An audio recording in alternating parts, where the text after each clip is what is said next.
All right. I just finished eating. Let's go. You want to commentate with me, Danny? Hell yeah, dude. Get in here. Sorry, just trying to get a last little showing to a couple people real quick before we officially start this off. You're good. You're good. The guy with the mask is, oh, that's not Water, is it? No, that's Eeska. And there's another one named Water who also has a Luchador mask. So, mysterious. Ooh. I'm pretty sure he's worn that before, though, right? Or at least he's worn some form of mask every single weekly. Yeah, for most. But then, you don't know what he truly looks like. All right. /AZ Rivals of Aether. Do we have any of this capitalized in our... Oh, it's right there. Dude, I don't know. Hey, Jonna. Jonna. Can you throw this away for me? I don't want to throw it. Thank you. Cool. What a pro. Yo, what up?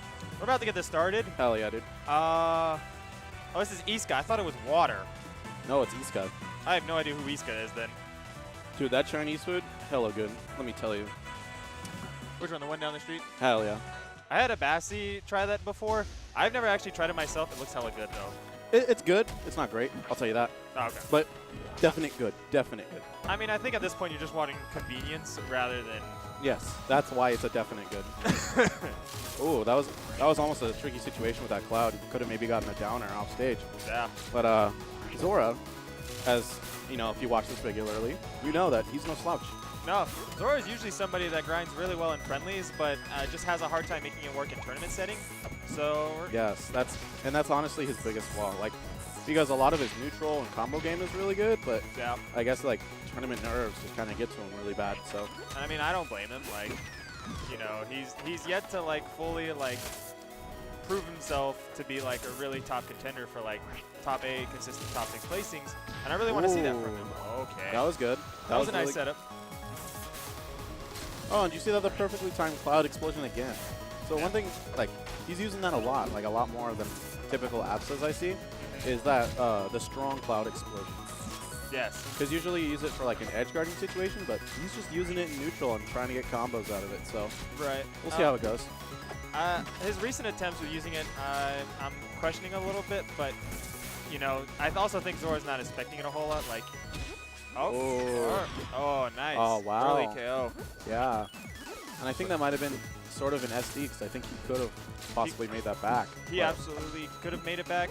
He just didn't get the wall first, and that's kind of what got to him there. Yeah, you got the clouds blocking your view, I guess. Yeah. But I mean, still, he's not in like a huge... Ooh. Oh. And again, Zora running into it again. Running out. But he's got to kind of be wary of that, you know, like... This may be like somebody you don't see a whole lot in bracket, but I mean, you still have to respect options and everything, no matter who it is. And that's and that's a little something that I'm kind of not seeing a whole lot from Zora. But Zora's being very aggressive, so the chances to really like respect the other opponent's moves are very minimal. Yeah. So like because he's so aggressive. Oh, and he almost had that parry, but you know, gets the down smash anyways. That's gonna take game 1. Yep. Cleans it up pretty well, honestly. So Eeska, very defensive, I've noticed. I don't think like he approached a whole lot that game. No. And his aerials are pretty good, actually. So I think he could be like a very space-heavy guy. He just, it's like most problems you have with Absa. You try and block out all the aggressive punishes and just play like a safe like aerial game and try and wall him out. Yeah. And he hasn't quite gotten that yet. But like he's still doing well. Like yeah, though, and I think his biggest problem right now is that when he's trying to be defensive, he doesn't move at all. Like he stands still and throws out his options, rather than like, you know, mixing up his movement and moving away.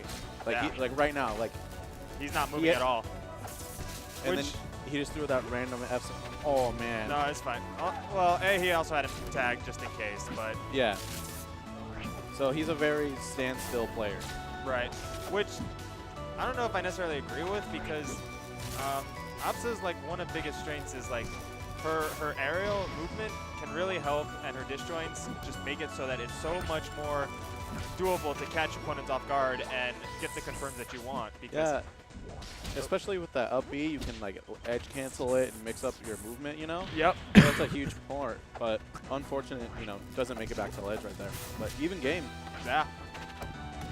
I mean, when it comes to killing, like his options are fine for the most part. Like it's just some of the things he does in neutral and is not moving around that's allowing him to get hit a lot by Zora. Yeah, because if he's not moving around a lot, Zora can just move around him, you know what I mean? Yeah. So, up air gonna take it, especially on this stage. But not the best DI.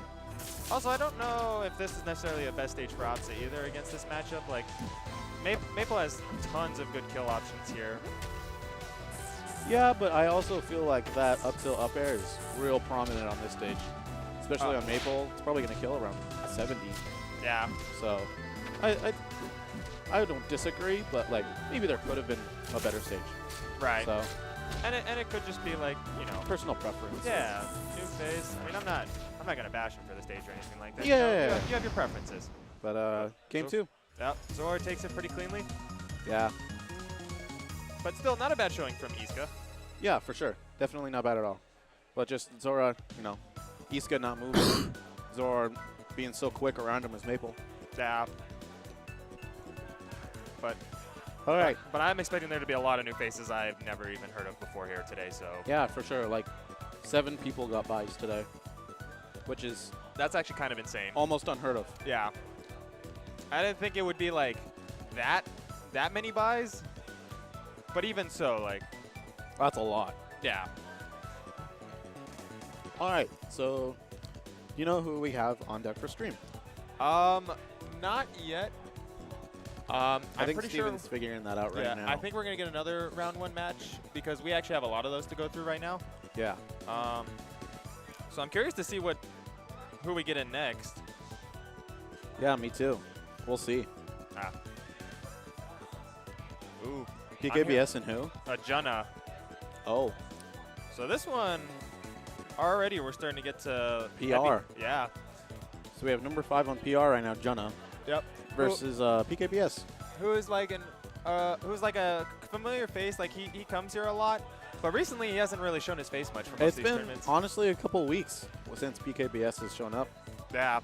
And glad to see that he's still like in the game. Yeah. Still part of the community. Exactly.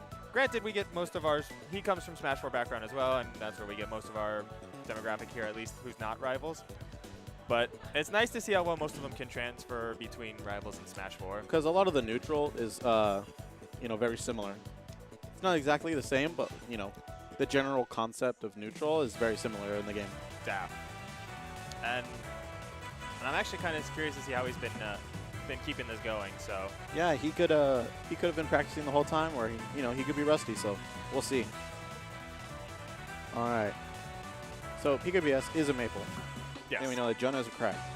Although I have known PKPS to dabble with Absa as well, but I obviously don't think he's going to go Absa. Yeah. Especially Maypul Crag. Heavily Maypul favored, but, you know. We'll see. I know. Definitely player favored. Yeah. Like, I'm going to... Yeah. All right. Ah, yes. Reset real quick. The plug-in to restart combo is my favorite. Oh, and I'll have to wait and see who moves first real quick. But oh, did you ever hit stop recording, my dude?